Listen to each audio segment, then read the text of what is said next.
11장 1절에서 4절 말씀입니다. 요한복음 11장 1절에서 4절 말씀 한 절씩 교도하겠습니다. 어떤 병자가 있으니 이는 마리아와 그 자매 마르다의 마을 베다니에 사는 나사로라.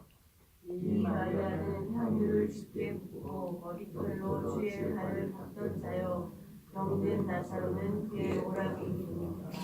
이에 그 누이들이 예수께 사람을 보내어 이르되 주여 보시옵소서 사랑하시는 자가 병들었나이다 하니 예수께서 들으시고 이르시되 이 병은 죽을 병이 아니라 하나님의 영광을 위하여 하나님의 아들이 이로 말미암아 영광을 얻게 하려 함이라 하시더라. 아멘. 예수님이 예루살렘을 떠나셨습니다. 요단강 건너편에 가셨는데요. 벳바라라고 부릅니다. 요단강 건너편 벳바라. 그런데 베단이라고 부르기도 합니다. 베단이. 근데 이제 우리가 조금 이상을 발견할 수 있는데요. 18절에 가면 베다니는 예루살렘에서 가깝기가 한 오리쯤 되매 그랬습니다. 그죠? 근데 예수님이 요한이 세례 주던 곳 원래 그 자리 베다니에 계신다면 한 마을에 계신 건데, 그렇죠? 이틀을 더 유하시다가 나사로 죽은 데 가셨다 그랬거든요. 제가 지금 갑자기 처음부터 안 가고 이야기하는 이유는 베단이라는 지명을 좀 설명을 해야 될 것 같아서 그런 겁니다. 이렇게 보시면 됩니다. 저를 잠깐 보세요. 예수님이 예루살렘에서, 이게 요단강이에요. 요단강. 강을 건너오셨어요. 여기 세례 요한이 처음 세례 주던 곳이 있거든요. 원래는 벳바라라고 부르는데 베단이라고도 불러요. 근데 이 나사로가 살던 베다니는 이 베다니가 아니고 요단강 서편, 즉 예루살렘 쪽에 있는 마을 베다니예요. 요 베다니고 여기는 예루살렘화가 한 오리쯤 가까운 거예요. 그러니까 여기는 어디 땅이죠? 유대 땅이죠. 유대 땅. 그러니까 예수님이 그러잖아요. 우리가 유대로 가자. 그러니까 제자들이 선생님 저기 실제로 보세요. 우리가 유대로 다시 가자 그러니까 아니 유대인들이 죽이려고 했는데 왜 다시 유대 땅으로 갑니까? 그러잖아요. 그러면 나사로가 죽은 베다니는 어디 땅에 있다고요? 유대 땅에. 유대 땅에 있죠. 그러니까는 요단강 서편 가나안 땅에 있다 이 말입니다. 서쪽이 가나안 땅입니다. 동쪽이 이방 땅이고 옛날. 자, 베다니 어디 있다고요? 유대 땅. 예루살렘하고 지척 아주 가까운 집. 잠깐만 베다니 오면 거의 예루살렘 다 온 거죠.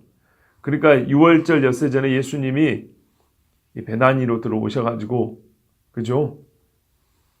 예루살렘 들어갈 준비하잖아요. 바로 가깝거든요.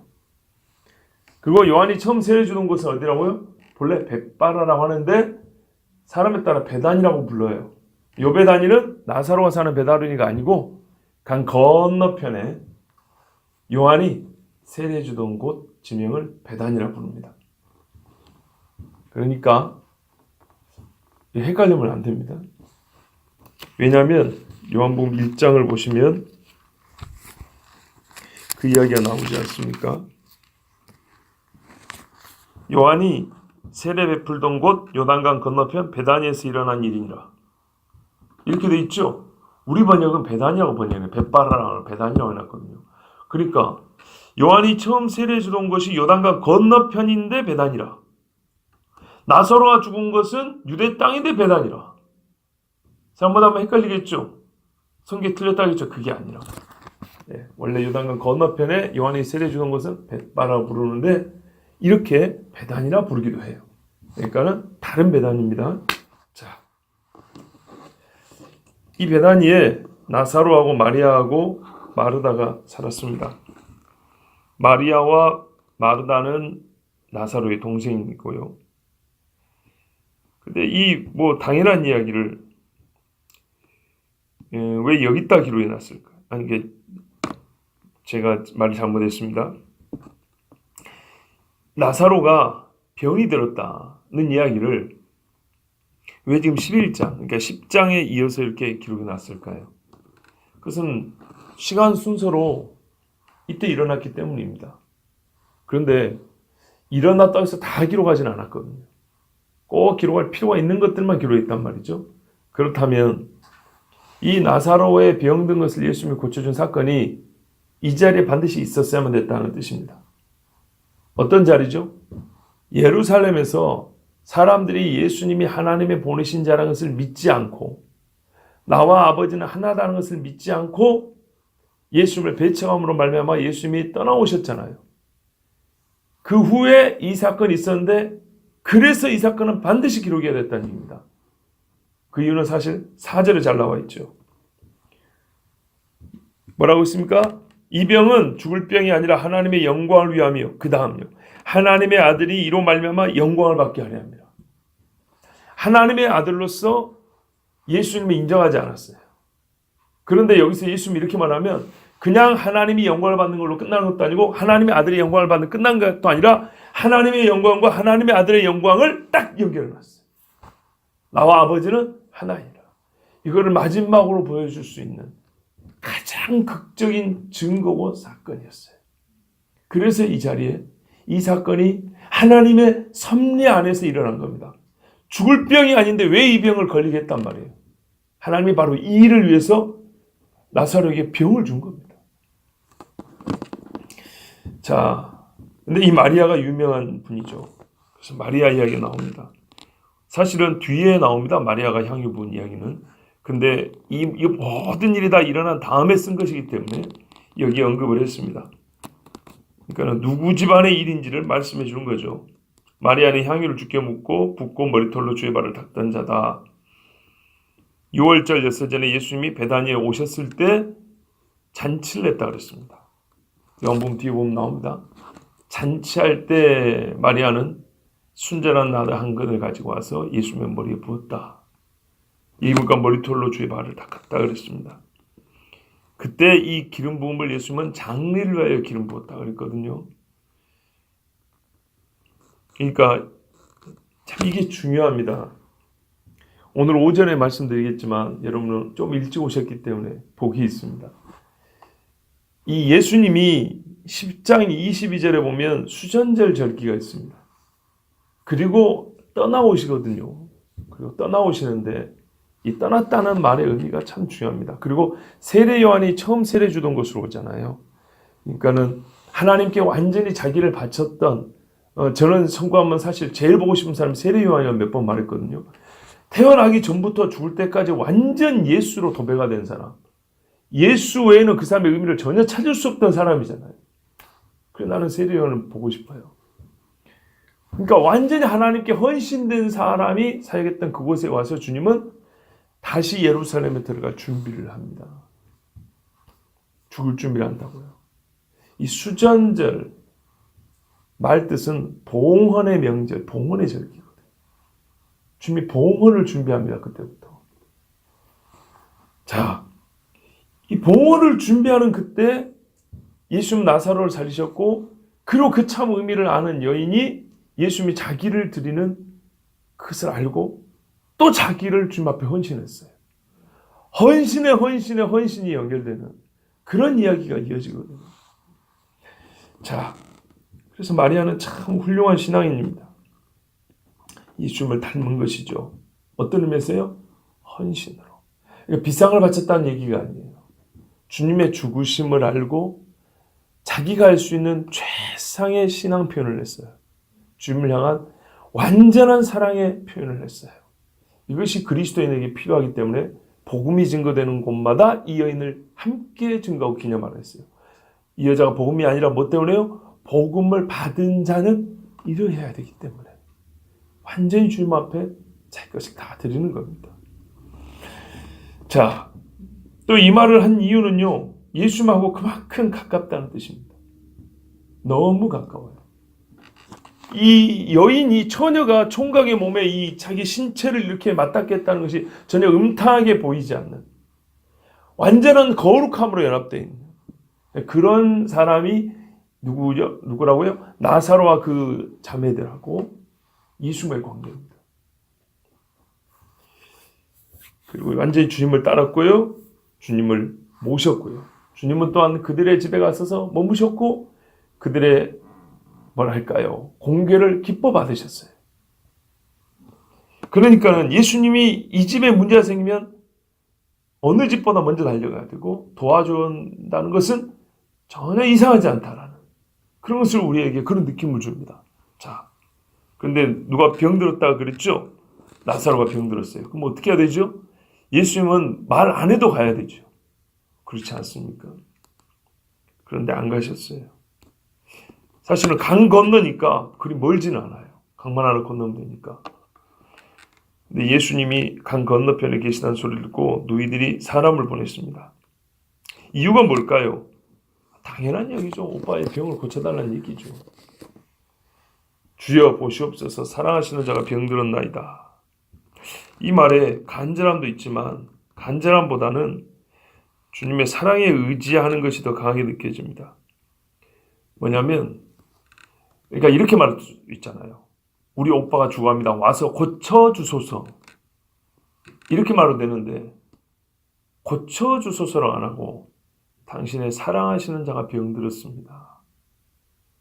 당연히 고쳐달라는 말 포함되어 있지만 사랑하심에 합당한 일을 당신이 하실 줄로 압니다. 우리식으로 표현하면 어떤 기도를 했을 때 주의 뜻대로 이루어지다가 포함되어 있는 겁니다. 간절함에 더하여 친밀함, 신뢰가 그 안에 들어있죠. 그러니까는 이 기도말을 들어보면요. 그 기도자가 하나님과 얼마나 가까운지도 알 수 있어요. 그러니까 소원의 간절함 말고 전체적으로 참 하나님과 가까이 지내는 사람이구나. 멀구나. 이게 들린다는 얘기입니다. 사랑하시는 자. 부정할 수 없었습니다. 아니 부정하지 않았습니다. 예수님이 실제로 사랑했습니다. 여기서 우리가 알 수 있는 게 뭐냐면요. 주님하고 사랑하지 않으면 사실 이런 부탁 잘 못합니다. 여러분 사랑하지 않는 사람은 기도하지 않습니다. 실제로 그렇습니다. 주님을 사랑하지 않으면 기도가 쉽게 나오지 않습니다. 10분 기도 어려워요. 정말 쉽지 않습니다. 그런데 이런 말 하더구만요. 사랑하는 사람하고 있으면 시간 가는 줄 모른답니다. 그런 측면에서 저 역시도 주님을 그렇게 많이 사랑하지는 않는가 봅니다. 근데 분명한 사실입니다. 사랑하는 주님 앞에는 무언가를 바라고 요구하는 게 어색하지도 않고 미안하지 않습니다. 자, 또 이 사랑한다는 것을 동생들이 합니다. 나사로하고 예수님 사이의 일을 동생들이 합니다. 사랑은요 티가 나게 돼 있죠. 반드시 티가 납니다. 주님 사랑하는 건요 옆에 사람들 보면 다 합니다. 가릴 수 없습니다. 여러분 우리가 주변 사람들이 이 사람은 하나님을 사랑하는구나 라고 느낄 수 있어야 합니다. 이거는 자기를 드러냄이 아니고요 자연스러운 거예요. 자연스럽게 구원을 확인할 수 있고 확신할 수 있는 증거가 됩니다. 목회자가 되고 싶은 사람한테는 이것을 요구하잖아요. 주변의 신앙인들이 하는 말이 너는 목회할 수 있는 은사를 받았다고 말해주는가? 당신에게는 하나님이 그와 같은 소명을 주시는 것처럼 나도 그렇게 보인다고 인정하는가? 이거 확인해 보라고 말하는 경우가 있습니다. 틀리지 않습니다. 우리 이번에 선교 파송한다고 우리 최동준 집사 가정 마지막 인터뷰를 했는데요. 사실은 지인들에게 이 조사, 그들에 대한 판단과 평가를 받아오라 합니다. 항목이 엄청 많습니다. 비밀에 붙이고 아주 엄격하며 꼼꼼하게 물어봅니다. 최동준 집사, 윤미성 집사 둘 다. 그래서 저도 했습니다. 그리고 교회에 있는 하여튼 가족이든 누구든 몇 사람을 정해서 그 지인들에게 받아오라 합니다. 그 지인들의 평가를 일단 보겠다는 겁니다. 거기서 낙제되면 아무것도 없는 겁니다. 자, 또 한 가지는요. 사랑하는 자도 병듭니다. 주님과 가깝다고 안 아프고 병들지 않는 것 아닙니다. 누가 병들었다고 욕하지 마세요. 바울도 육체에 가시가 있었고요. 그것 때문에 정말 죽을 고생을 했습니다. 또 바울과 함께 했던 신앙인들 중에 병들어서 누워 있었다, 남겨두었다, 뭐 치료 좀 해라, 이런 이야기 성경에 기록되어 있죠. 예수 믿는다고 안 죽는 거 아닌 것처럼 주님과 가깝다고 병들지 않는 거 아닙니다. 때로는 자연스러운 질병입니다. 왜? 우리가 죄인이기 때문입니다. 그리고 반드시 죽어야 되기 때문입니다. 전 표현이 그렇지만 너나 나나 할 것 없이 반드시 죽어야 됩니다. 한 번 죽는 것은 하나님의 정하신 것이요. 이걸 거쓴다는 것은 거의 이건 마귀적인 발상입니다. 죽습니다. 죽기 전에 반드시 병듭니다. 그렇기 때문에 병드는 것 자체를 하나님과의 관계가 소원해져서 멀어서 주님께 죄를 져서 그렇지는 않습니다. 물론 근본적으로는 죄지만 그 한 사람이 지금 이 병이 직접적으로 어떤 죄와 연관된 경우는 있을 수도 있고 없을 수도 있는 겁니다. 그러므로 우리가 판단을 조심해야 되는데요. 일단 우리가 알아야 될 거는 어떤 베이스를 깔고 있냐, 이게 중요한데요. 주님이 사랑하는 자도 병드는구나. 주님이 사랑한다도 죽는구나. 또 뒤에 가면 나옵니다. 주님이 사랑하지만 좀 늦게 고쳐줄 때도 있는 거구나. 더 큰 하나님의 영광을 위하여 우리와 타이밍이 다르구나. 하나님은 이거 알아야 됩니다. 그렇지 않으면 안타깝게 쓸데없는 시험이 됩니다. 아무짝에 별로 쓸모가 없는 시험입니다. 자기만 해롭지. 자, 그러므로 우리는 하나님께 모든 사람이 가는 길을 막아달라고 그런 기도하지 말아야 된다. 그건 어리석습니다. 하나님이 하시고자 하는 일을 차라리 하나님 보고 싶습니다라고 말해야 됩니다. 사나 죽으나. 예수님이 들으셨습니다. 그리고 대답을 하셨습니다. 아주 명쾌하고 단도직입적으로 말씀하셨습니다. 이 병은 죽을 병이 아니라 하나님의 영광을 위함이요 하나님의 아들이 이로 말미암아 영광을 받게 하려 함이라 하시더라. 전지한 하나님이시기 때문에 아는 것입니다. 죽을 병, 예수님도 알았어요. 급하다는 거 알아요. 그냥 아무 병이나 걸려서 그런 게 아니고 진짜 죽을 병이니까 그런 거 아셨어요. 그러나 결론은 뭐라고요? 죽지 않을 것이라고 반대라고 선언하셨어요. 죽을 병 아니다 그랬어요. 여러분, 병은요, 향하는 목적지가 죽음입니다. 궁극적으로는 죽음으로 향합니다. 그래서 한 번 죽는 것은 하나님이 정하신 것인데 이참에 이 병을 어떻게 하라고요? 하나님께서 잠시지만 죽음을 이기게 하시는, 죽음을 이기시는 하나님을 보여줄 병이라는 겁니다. 그러면 이거를 믿으면 어떻게 해야 될까요? 마르다와 마리아는 걱정하지 않아야 했겠죠. 이게 바로 아브라함의 믿음이거든요. 이삭을 통하여 복을 준다 그랬는데 이삭을 지금 죽이랍니다. 그럼 어떻게 믿어야 됩니까? 살린다는 믿음이 있어야 되겠죠. 그럼 마리아와 마르다는 어떻게 됐을까요? 예수님이 오빠 죽기 전에 올 거라고 생각했겠죠. 기본적으로 그러죠. 왜 죽지 않는다 그랬으니까. 아니면 죽더라도 다시 살린다는 것을 믿었어야 되겠죠. 왜? 그전에도 사람 죽고 2번 살리셨잖아요. 자, 그런데 여기서 이제 문제는 이겁니다. 뒤에 가면 우리가 뭐 다 아는 얘기지만 늦어도 너무 늦게 오셨어요. 나흘이 됐답니다. 그 에바단 여자아이는 아까 금방 죽었어요. 아직 몸에 온기가 있어요. 그 나인성 과부의 아들 몸이 좀 식긴 했지만 아직 썩지는 않았어요. 보통 그날 죽으면 그날 내가 하니까. 근데 이 귀는 나흘이 돼가지고 썩었다는 말이에요. 물론 때는 추운 때입니다. 네, 추운 때인데 물론 정확하지는 않습니다. 왜냐하면 그 뒤로 얼마나 시간이 흘렀는지 모르니까요. 예수님이 건너와서 얼마나 시간인지 모르지만 그러나 적어도 6월절 전이면 6월절이 우리 계절 3월이니까 3월 전이면 어쨌든 추운 때입니다. 추운 때나 하더라도 어떻게 해요? 나흘이 지나면 냄새 나죠. 당연히 나죠. 그러나 그때도 우리 주모 완전히 죽은 그 사람에게 생기를 불어넣으셨습니다. 그래서 아버지가 영광을 받으셨고 동시에 아들이 영광을 받게 됐습니다. 자, 이 사건은 아버지께 영광을 돌리지만 아버지는 이 사건을 통하여 아들에 대한 진리를 사람들에게 깨우쳐 주는데 주목적을 삼으셨습니다. 하나님의 아들이 이로 말미암아 영광을 받게 하려 함이라. 이로 말미암아 무엇이죠? 나사로가 죽었다가 살아났다는 것이 아니라 이로 말미암아는 하나님의 영광을 위함이요. 하나님께서 영광을 받으심으로 말미암아입니다. 죽은 자를 살리는 권능은 하나님께 있고 그래서 하나님의 이름이 높임을 받으세요. 하나님의 이름의 높임을 받음으로 말미암아 아들이 영광을 받는다는 얘기입니다. 아버지는 자기로 말미암아 아들이 영광을 받게 하셨습니다. 아들은 모든 일을 아버지께 영광을 돌렸습니다. 그리고 아들은 아버지께서 주시는 영광 외에 다른 영광을 취하지 않습니다. 달리 말하면 아들은 아버지가 받으시는 영광과 별도의 영광을 받지 않습니다. 항상 같은 영광을 받습니다. 동일 성질, 동일한 크기, 동일한 밝기의 영광을 받으십니다. 그래서 두 분은 하나라는 겁니다. 이 사건으로 그게 확증이 됩니다. 자, 죽은 나사로를 살리는 일은 예수님께서 죽은 자를 살리신 사건 중에서도 단연 두드러지는 사건입니다. 나흘이나 된 자를 살렸기 때문입니다. 썩어 냄새 나는 자를 살리셨고 그것도 무덤에서 스스로 걸어 나오게 했습니다. 이 일은 우리가 잘 알다시피 주님의 부활을 예고하면서도 그때의 영광이 어떤 영광인지를 가르쳐줍니다. 보세요. 첫째는 아버지의 영광이요. 곧 아들의 영광입니다.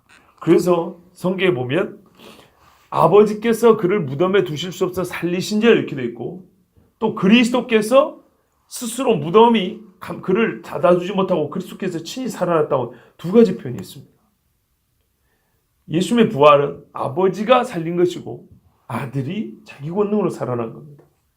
이 일을 나사로 사건에서 예표적으로 볼 수가 있습니다.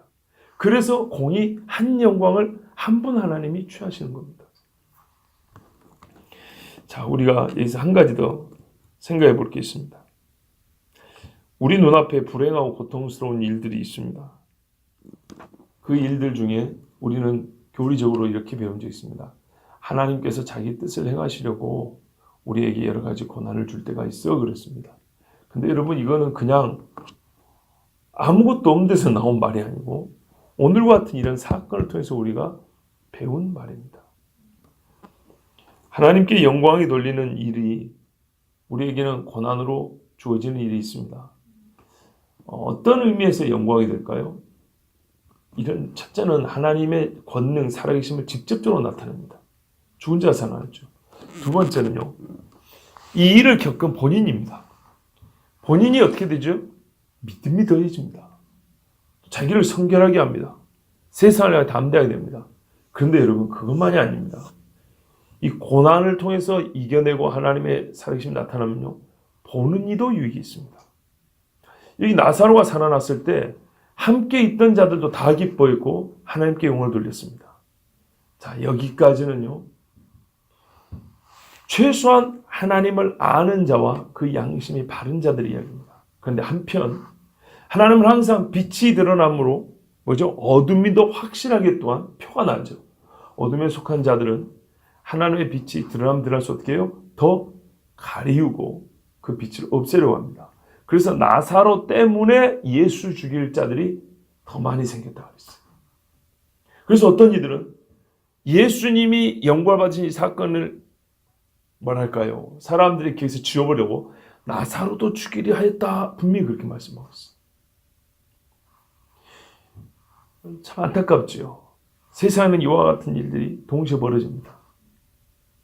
예수님께서는 자기를 죽이려 하는 자들을 위해서도 자기 몸을 바쳐주시려고 잠시 떠나셨습니다.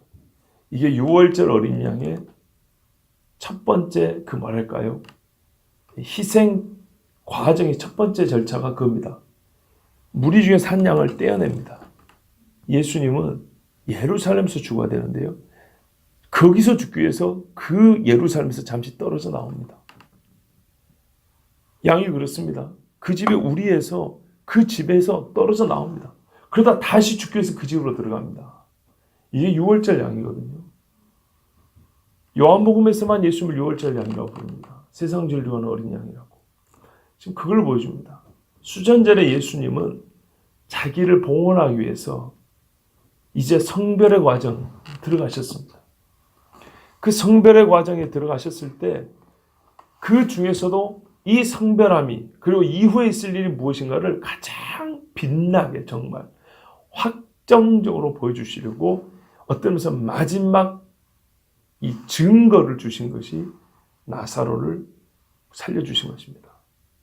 그것이고 자기가 봉헌하여 자기를 드림으로써 행하실 일을 보여준 겁니다. 자, 여러분, 아직 이야기는 시작입니다. 끝나지도 않았고요. 이제 시작인데 우리는 이 사건의 의미를 먼저 들었습니다. 그리고 이렇게 의미를 알고 보면 조금 다릅니다. 우리가 이전에도 아마 그런 적이 있었습니다. 뭐였죠? 실로암 못에 보내받은 사람, 9장도 이렇게 의미를 참 처음에 알고 보니까 아주 또 새롭고 깊이 있게 하나님의 말씀 볼 수 있었거든요. 지금 나사로 사건도 그렇습니다. 그냥 우리 주님이 권능이 있으셔. 죽음을 이기는 권능이 있으셔. 요 한 가지만 얘기하는 것이 아니고요. 자기를 바침을 준비하는 첫 단계, 자기를 양이 무리에서 떨어져 나와서 성별함으로 자기를 준비하는 그때에 이 성별의 시작이 결국이 무엇인가를 보여준 것입니다. 그리고 최종적으로 이 모든 일의 끝에 자기가 하나님의 아들로 인정되고 영광을 받으실 것을 압축하여 보여준 사건입니다. 그러면 이것을 본 자들은 어떻게 됐을까요? 주님을 더욱 믿어야 됐을 것이고 누구처럼요? 마리아처럼. 그러나 그렇지 않은 자들은 안타깝게도 끝내 주님의 이 밝은 빛, 타오르는 빛 가운데 들어가지 못하고 스스로 어둠에 더하여 나사로까지 죽이고 하지 않은 그런 악한 계략까지 꾸며야 됩니다. 그래요, 여러분, 우리는 어디에 속하야겠습니까? 또는 우리는 이미 어디에 속해 있습니까? 그렇다면요, 우리는 항상 내가 속해 있는 자리를 다시 한번 확인해 보는 일도 쉬지 않아야 합니다. 마리아는 이때 자기가 빛에 속하였다는 것을 후에 순전한 나드 한 병을 주님께 바침으로 보여드렸습니다. 그러나 가룟 유다는 저 대적자들의 편에 서 있지는 않았지만 실상은 마귀로서 예수님 옆에 있었습니다. 그는 나사로의 죽음을 또는 부활보다는 예수님이 살리신 것을 옆에서 보았지만 아무런 감흥이 없었습니다.